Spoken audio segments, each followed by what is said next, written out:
ജീവനെ കാളും നീ വലിയതാണെനിക്ക്. എൻ ജീവനെ കാളും നീ വലിയതാണെനിക്ക്.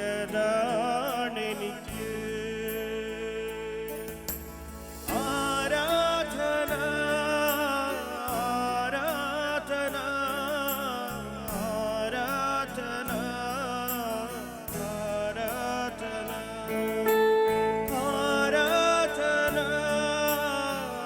ആരാധന ആരാധന ആരാധന ആരാധന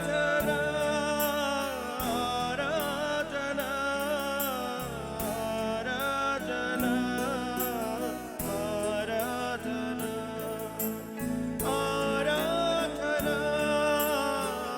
ആരാധന ആരാധന ആരാധന തുല്യം ചൊല്ലാൻ ആരുമില്ലേ അങ്ങേ പോലെ യേശുവേ.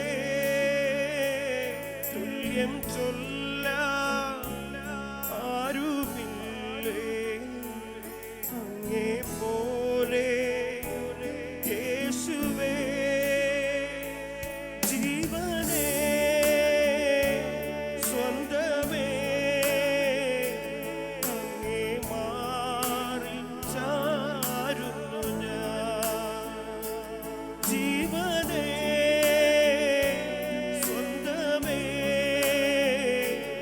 അങ്ങേ മാറിൽ ചാരുന്നു ഞാൻ. ആരാധന ആരാധന ആരാധന ആരാധന ആരാധന ആരാധന ആരാധന ആരാധന ആരാധന. പരമപരിശുദ്ധ ദിവ്യകാരുണ്യത്തിന് എന്നേരവും ആരാധനയും സ്തുതിയും പുകഴ്ചയും ഉണ്ടായിരിക്കട്ടെ. വിശുദ്ധ മർക്കോസിന്റെ സുവിശേഷം 6-ാം അധ്യായം 53 മുതൽ 56 വരെയുള്ള വാക്യങ്ങൾ. അവർ അക്കരെ കടന്ന് ഗനേസറത്തിലെത്തി വഞ്ചി അടുപ്പിച്ചു. അവർ വഞ്ചിയിൽ നിന്ന് പുറത്തിറങ്ങിയപ്പോൾ ആളുകൾ അവനെ ഉടനെ തിരിച്ചറിഞ്ഞു. അവർ സമീപ പ്രദേശങ്ങളിലെല്ലാം ഓടി നടന്ന് രോഗികളെ കിടക്കയിലെടുത്ത് അവൻ ഉണ്ടെന്ന് കേട്ടിടത്തേക്ക് കൊണ്ടുവരാൻ തുടങ്ങി. ഗ്രാമങ്ങളിലോ നഗരങ്ങളിലോ നാട്ടിൻപുറങ്ങളിലോ അവൻ ചെന്നിടത്തൊക്കെ ആളുകൾ രോഗികളെ കൊണ്ടുവന്ന് പൊതുസ്ഥലങ്ങളിൽ കിടത്തി. അവൻ്റെ വസ്ത്രത്തിൻ്റെ വിളിമ്പിലെങ്കിലും തൊടാൻ അനുവദിക്കണമെന്ന് അപേക്ഷിച്ചുകൊണ്ടിരുന്നു. അവനെ തൊട്ടവരെല്ലാം സുഖം പ്രാപിച്ചു.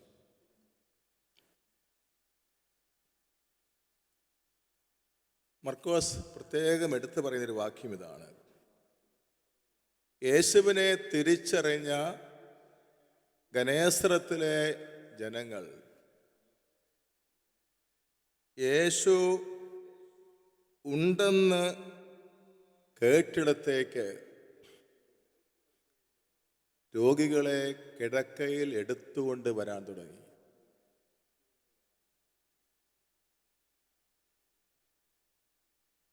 ദിവ്യകാരുണ്യത്തിൽ യേശു വസിക്കുന്നത് നമ്മെ സുഖപ്പെടുത്താൻ വേണ്ടിയാണ് എന്ന വസ്തുത നാം ഉറച്ച് വിശ്വസിക്കണം. ലൂർദിൽ 7000-ഓളം അത്ഭുതങ്ങളാണ് റിപ്പോർട്ട് ചെയ്യപ്പെട്ടിട്ടുള്ളത്. അത് കൂലങ്കഷമായ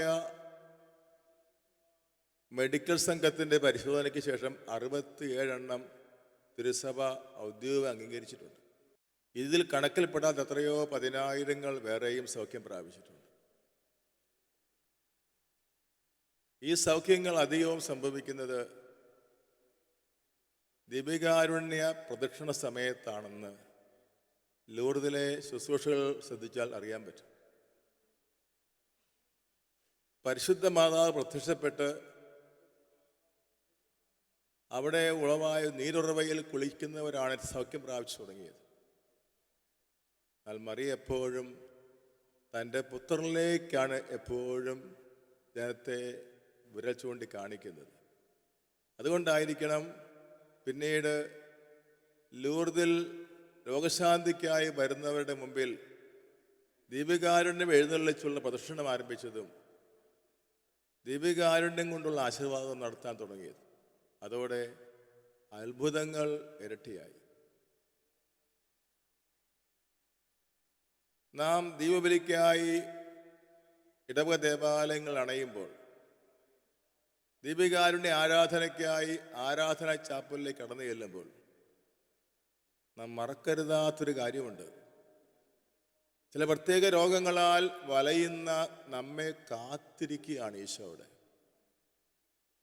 ഞാൻ നിന്നെ സുഖപ്പെടുത്തുന്ന കർത്താവാണെന്ന് ഇസ്രായേൽ ജനത്തോട് യഹോവ അരുളി ചെയ്തു.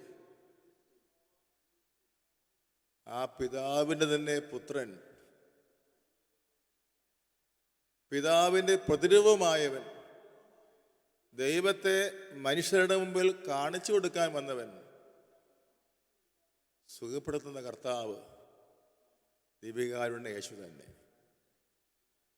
മാറാ രോഗം ബാധിച്ച് വർഷങ്ങളോളം ആഹാരമൊന്നും കഴിക്കാതെ ജീവിതം നിലനിർത്തിയ അനേക വിശുദ്ധർ സഭയിലുണ്ട്. അവർ ഒരു ആഹാരം കഴിച്ചിരുന്നു, ദിവ്യകാരുണ്യം എന്ന ആഹാരം മാത്രം. ദിവ്യകാരുണ്യം, പരിശുദ്ധ കുർബാന മനുഷ്യനെ സമഗ്രമായി സുഖപ്പെടുത്തുന്ന ഔഷധമാണ്. ദിവ്യകാരുണ്യത്തെ ഉദ്ധിതനായ യേശു എന്നാണ് സഭ പഠിപ്പിക്കുന്നത്. ഈ ചെറിയ ഓസ്തിയുടെ സാദൃശ്യത്തിൽ ഇവിടെ സന്നിഹിതനായിരിക്കുന്നത് ഉദ്ധിതനായ യേശുവാണ്. ദിവ്യകാരുണ്യം സ്വീകരിക്കുമ്പോൾ നാം ഉൾക്കൊള്ളുന്നതും ഉയർത്തെഴുന്നേറ്റ കർത്താവിനെയാണ്. വിശുദ്ധ കുർബാനയുടെ ക്രമം പഠിച്ചാൽ കാണാൻ പറ്റും. യേശുവിൻ്റെ മനുഷ്യാവതാരത്തിൽ ആരംഭിച്ച് പീഡാസഹനം മരണത്തിൽ കടന്ന് ഉദ്ധാനത്തിലൂടെ പരിശുദ്ധാത്മാവിൻ്റെ ആവാസത്തിലൂടെ കുർബാന പൂർത്തിയാകുന്നു. അങ്ങനെ നാം സ്വീകരിക്കുന്ന ദിവ്യകാരുണ്യം, തിരുവോസ്തി, ഉയർത്തെഴുന്നേറ്റ കർത്താവ് തന്നെയാണ്. യേശു ഉയർത്തെഴുന്നേറ്റപ്പോൾ ശിഷ്യന്മാർ കണ്ടൊരു പ്രത്യേകത, ആദ്യം 11 പേർക്ക് പ്രത്യക്ഷപ്പെട്ടപ്പോൾ അവർ ഒരു ഭൂതത്തെയാണോ കാണുന്നത് എന്ന ഒരവസ്ഥയിൽ വിഷമിച്ചപ്പോൾ നമ്മൾ ഇപ്രകാരമാണ് വായിക്കുന്നത്. ലൂക്കാ 24, 39, 40 വാക്യങ്ങളിൽ യേശു കൈകളും കാലുകളും അവർക്ക് കാണിച്ചു കൊടുത്തു. എന്തിനാണ് ഈ കൈകളും കാലുകളും കാണിച്ചു കൊടുത്തത്? അവിടുത്തെ കൈകളിലും കാലുകളിലുമാണ് ആണികൾ തറച്ചിരുന്നത്. ആ കൈകളും കാലുകളും കാണിച്ചു കൊടുത്തപ്പോൾ അവിടുന്ന് ഉയർത്തെഴുന്നേറ്റപ്പോഴും ആ മുറിവുകൾ വഹിക്കുന്നവനായിട്ട് അവരുടെ മുമ്പിൽ തന്നെ വെളിപ്പെടുത്തുകയാണ്. തോമാശ്ലീഹായ്ക്ക് പ്രത്യക്ഷപ്പെടുമ്പോൾ നമ്മൾ കാണുന്നത് ഇങ്ങനെയാണ്. ഈശോ ഉയർത്തെഴുന്നേറ്റ കാര്യം സഹ ശിഷ്യന്മാർ പറഞ്ഞത് കേട്ടിട്ടും വിശ്വസിക്കാത്ത തോമായും പറയുന്നുണ്ട്, അവൻ്റെ കൈകളിലെ ആണിപ്പഴുതുകൾ ഞാൻ കാണാതെ വിശ്വസിക്കുകയും.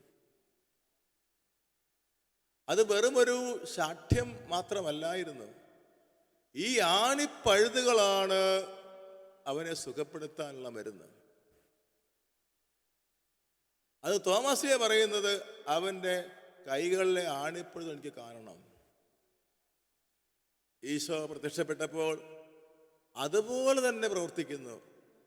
തോമാസ്ലീഹ പറയുകയാണ്, നിന്റെ വിരൽ ഇവിടെ കൊണ്ടുവരിക.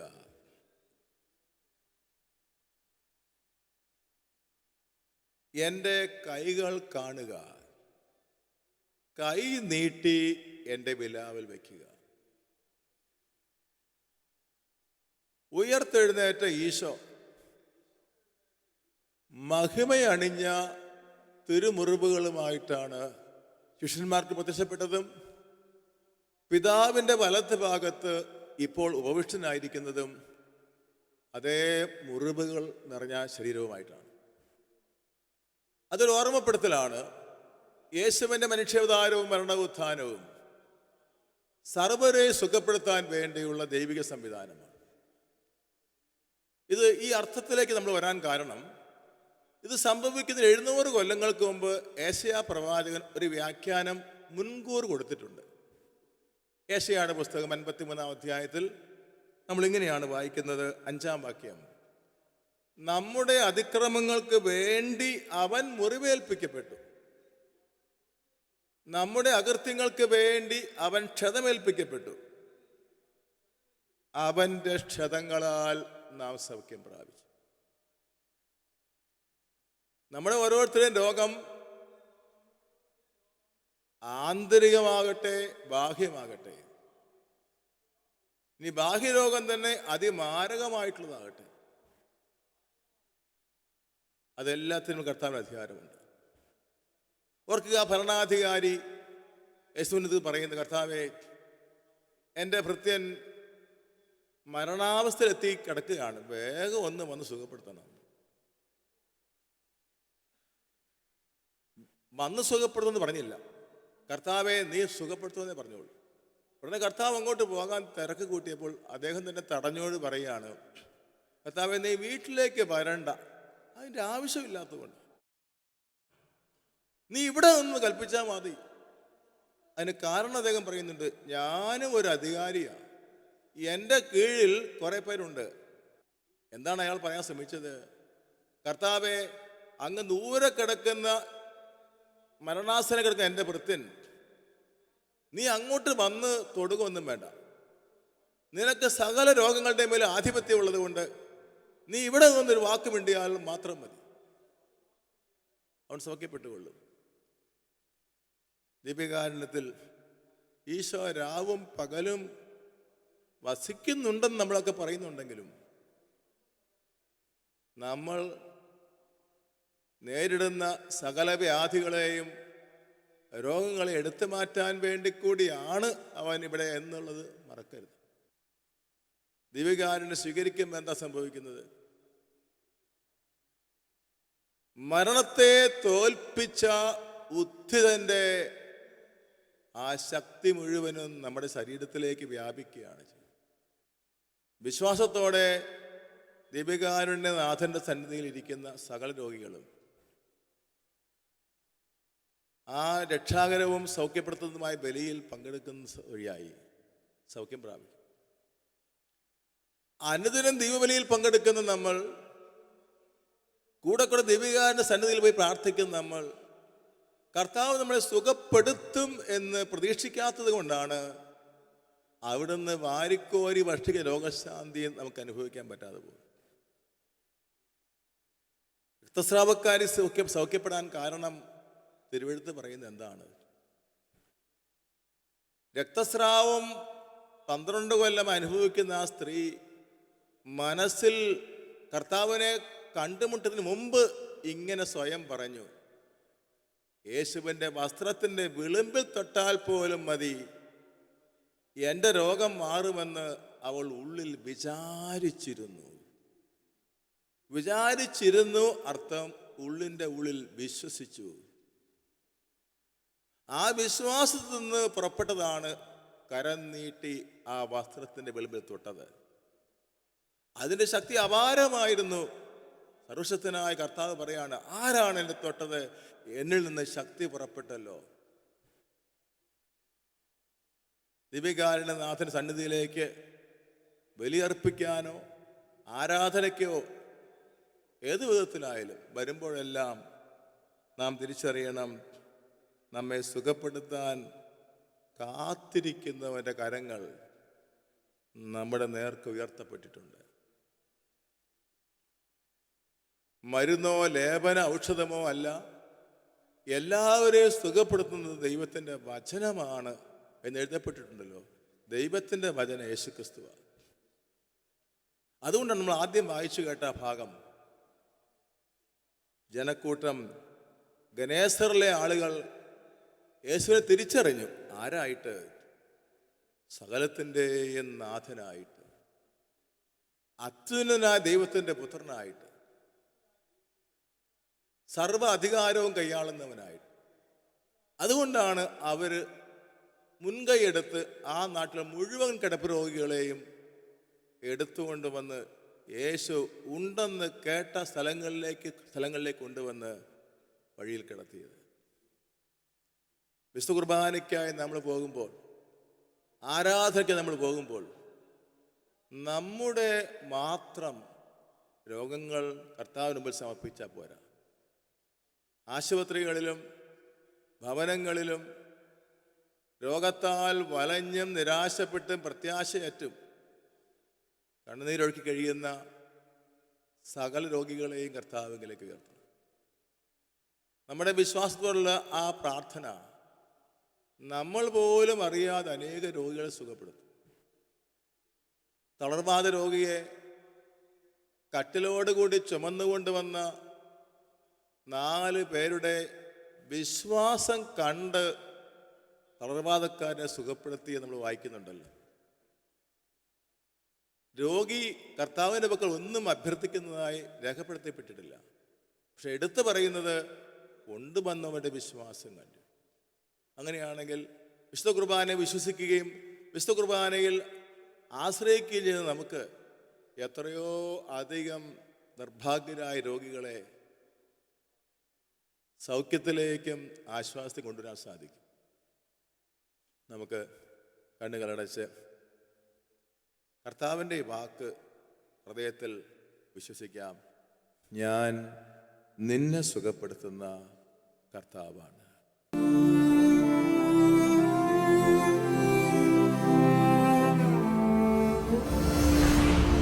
പ്രാർത്ഥനാ പനിനീർപ്പൂവാകുമ്പോൾ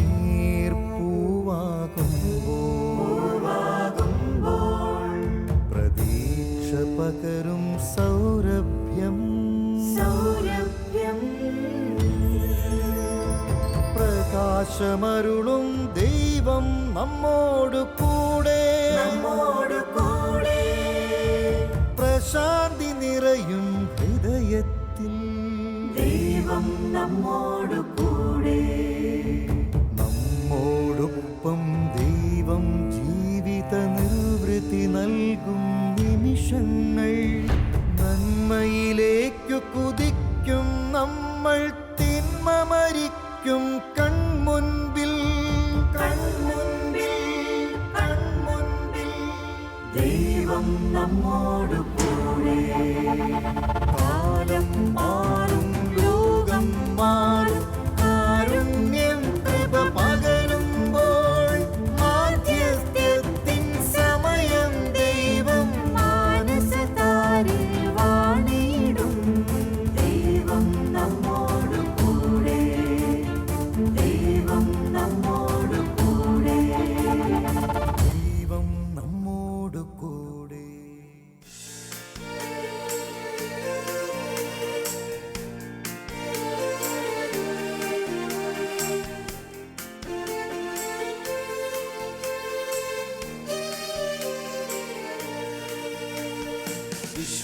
വിശ്വസിച്ചാൽ ദൈവമഹത്വം കാണും. വിശ്വാസത്തോടുള്ള പ്രാർത്ഥന രോഗിക്കു സൗഖ്യമേകും. വിശ്വസിച്ചാൽ ദൈവമഹത്വം കാണും. വിശ്വാസത്തോടുള്ള പ്രാർത്ഥന രോഗിക്കു സൗഖ്യമേകും. ദൈവം അവനെ എഴുന്നേൽപ്പിക്കും. എല്ലാ പാപങ്ങളും ക്ഷമിക്കും. ദൈവം അവനെ എഴുന്നേൽപ്പിക്കും. എല്ലാ പാപങ്ങളും ക്ഷമിക്കും. നീതിമാന്റെ പ്രാർത്ഥന ശക്തിയുള്ളതും ഫലദായകവും ആകുന്നു. നീതിമാന്റെ പ്രാർത്ഥന ശക്തിയുള്ളതും ഫലദായകവും ആകുന്നു. വിശ്വസിച്ച ദൈവമഹത്വം കാണും. കണ്ണുകളടച്ച് ശിരസ് മുതൽ കാൽപാദം വരെയുള്ള നമ്മുടെ ശരീരത്തിന്റെ ആരോഗ്യ അവസ്ഥ കർത്താവിന് സമർപ്പിക്കാം. ഇല്ലായ്മയിൽ നിന്ന് നമുക്ക് അസ്തിത്വം നൽകിയ അവിടത്തേക്ക് നാം ആകുന്ന അത്ഭുത യന്ത്രം രൂപപ്പെടുത്തിയ കർത്താവിന് അതിലെ എല്ലാ കേടുപാടുകളും കൃത്യമായിട്ട് അറിയാവുന്നവനാണ്. അതെല്ലാം പരിഹരിക്കാൻ അവൻ്റെ കയ്യിൽ മാർഗമുണ്ട്. അവൻ്റെ ക്ഷതങ്ങളാൽ തന്നെ അവൻ നമ്മെ സുഖപ്പെടുത്തും. ശാരീരികമായ സകല രോഗങ്ങളും കർത്താവിൻ്റെ അധീനതയിലാണ്. അവനൊരു വാക്ക് കൽപ്പിച്ചാൽ ആ രോഗം വിട്ടുപോകും. ആന്തരികമായ മുറിവുകളും അവൻ്റെ അധികാര പരിധിയിലാണ്. ക്ഷതമണിഞ്ഞ അവൻ്റെ കരങ്ങളും പുലർന്നിരിക്കുന്നവൻ്റെ മാറും ആശ്വാസരഹിതർക്കായി തുറക്കപ്പെടുകയാണിപ്പോൾ. ലൂക്ക 6:19 സംഭവിക്കുകയാണിപ്പോൾ.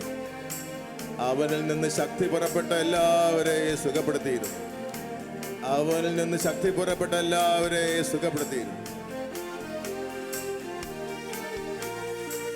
മരുന്നോ ലേപന ഔഷധമോ അല്ല, സർവരെയും സുഖപ്പെടുത്തിയത് ദൈവത്തിൻ തിരുവചനം.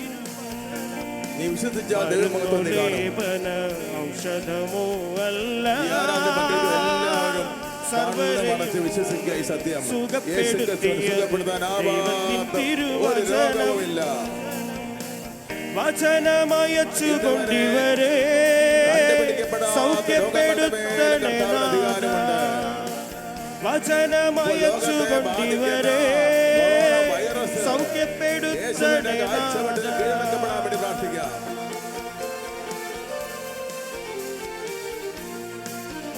ഒരു വാക്കുകൂടാന്ന് പറഞ്ഞാൽ മതി. ദൂരെ വീട്ടിലായിരിക്കും എന്നെ പെട്ടെന്ന് സുഖപ്പെടുമെന്ന ശതാധിപന്റെ വിശ്വാസം ഞങ്ങൾ ഏറ്റു പറയുന്നു.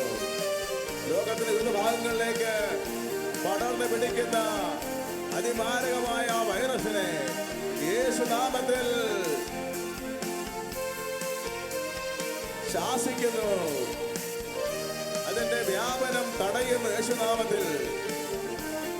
അത് ബാധിച്ചവർ യേശുനാമം സൗഖ്യം പ്രാപിക്കട്ടെ എന്ന് പ്രാർത്ഥിക്കുന്നു. ആ ഭീതിയിൽ കഴിയുന്ന വ്യക്തികളും സമൂഹങ്ങളും ദേശങ്ങളും രാജ്യങ്ങളും കർത്താവിന്റെ കരുണയ്ക്ക് മാത്രമാകട്ടെ എന്ന് പ്രാർത്ഥിക്കുന്നു. മനുഷ്യരുടെ മുഴുവന്റെയും രോഗങ്ങൾ വഹിച്ച യേശുവിന്റെ ദീക്ഷതങ്ങളാൽ ഈ പ്രത്യേക രോഗം ഈ ദേശത്ത് നിന്ന് നീങ്ങിപ്പോകട്ടെ എന്ന് പ്രാർത്ഥിക്കുന്നു. എൻ ബലഹീനതകൾ യേശു ഏറ്റെടുത്തു, എന്നുടെ രോഗങ്ങൾ യേശു വഹിച്ചുവല്ലോ. എൻ ബലഹീനതകൾ യേശു ഏറ്റെടുത്തു, എന്നുടെ രോഗങ്ങൾ യേശു വഹിച്ചുവല്ലോ. അമ്മണി എന്നവരെ കർത്താവ് സുഖപ്പെടുത്തുന്നു. അവന്റെ മേലുള്ള ശിക്ഷ എനിക്കു നൽകി രക്ഷ. സംസാര തടസ്സമുള്ള 7 പേർ കർത്താവായ യേശുനാമത്തിൽ സൗഖ്യം പ്രാപിക്കുന്നു. അവന്റെ ക്ഷതങ്ങളാലേ സൗഖ്യം പ്രാപിച്ചവൻ. സ്ഥാനം തെറ്റി ഊരിപ്പോകാറുള്ള 16 പേർ ഇപ്പോൾ സൗഖ്യം പ്രാപിക്കുന്നു. റഹീം എന്ന പേരുള്ള യുവാവിന്റെ കുടലിലെ ക്യാൻസർ കർത്താവ് എടുത്ത് മാറ്റുന്നു. കൈ ശോഷിച്ചു പോകുന്ന രോഗമുള്ള 3 പേർ കർത്താവായ യേശുവിന്റെ കരങ്ങളാൽ സൗഖ്യപ്പെടുത്തപ്പെടുന്നു. പിശാച് അടക്കി ഭരിച്ചിരുന്ന 420 കുടുംബങ്ങൾ ക്രിസ്തുവിന്റെ നാമത്തിൽ സ്വതന്ത്രമാകുന്നു. 8 വർഷങ്ങളായി തളർന്നു കിടക്കുന്ന ഒരാളെ കർത്താവ് എഴുന്നേൽപ്പിക്കുന്നു. മുടന്തുള്ള 2 പേർ യേശുവിന്റെ കരം പിടിച്ച് എഴുന്നേൽക്കുന്നു. രാത്രിയിൽ സാധാരണഗതിയിൽ ഉറങ്ങാൻ സാധിക്കാതെ ക്ലേശിക്കുന്ന 114 പേർക്ക് മരുന്നൊന്നും കൂടാതെ സ്വസ്ഥമായി ഉറങ്ങാനുള്ള സൗഖ്യം കർത്താവ് കൊടുക്കുന്നു. ശരീരത്തിൽ കൂടെ കൂടെ നീര് വന്ന് വളരെയേറെ പീഡ അനുഭവിക്കുന്ന 212 പേരെയാണ് കർത്താവ് ഇപ്പോൾ സുഖപ്പെടുത്തുന്നത്. ഉദര സംബന്ധമായ രോഗങ്ങൾക്ക് മാറി മാറി പലതരം മരുന്നുകൾ കഴിച്ചിട്ടും സൗഖ്യം കിട്ടാതെ വിഷമിക്കുന്ന 300-ലധികം പേർ കർത്താവായ യേശുവിന്റെ നാമത്തിൽ സൗഖ്യം പ്രാപിക്കുക. സ്വർഗത്തിന്റെ ഭൂമിയുടെ മേൽ അധികാരമുള്ളവനെ, സകല ഭൂവാസികളെ സുഖപ്പെടുത്താൻ ഉണങ്ങാത്ത മുറിവുമായി ദീപികാരുടത്തിൽ വാഴുന്ന യേശുവെ, ഞങ്ങൾ നിന്നെ ആരാധിച്ച് സ്തുതിക്കുന്നു. Hallelujah, hallelujah, hallelujah, hallelujah, hallelujah,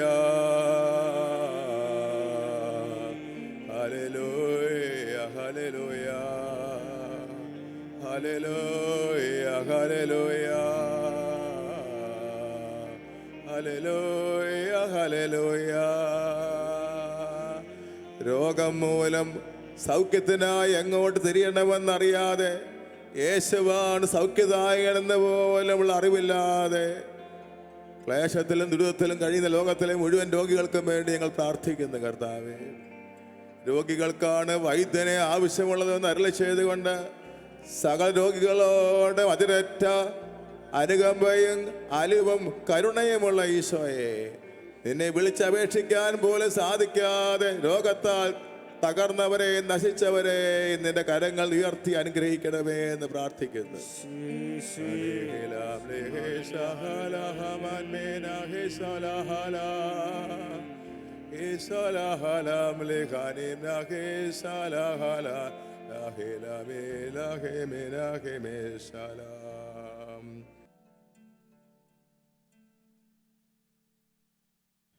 ഈ ആരാധനയുടെ ദൈവം നൽകിയ എല്ലാ കൃപാവരങ്ങൾക്കും സൗഖ്യത്തിന് നന്ദി പറഞ്ഞുകൊണ്ട് നമുക്ക് ദീപികാരുണ്യനാഥൻ്റെ ആശീർവാദം സ്വീകരിക്കും.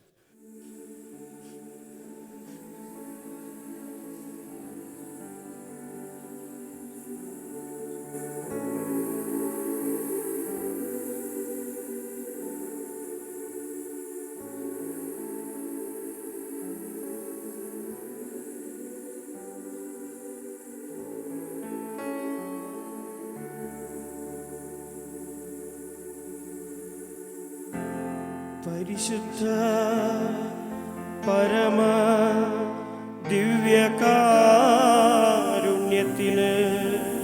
എന്നേരവും ആരാധനയും സ്തുതിയും പുകഴ്ചയും ഉണ്ടായിരിക്കട്ടെ.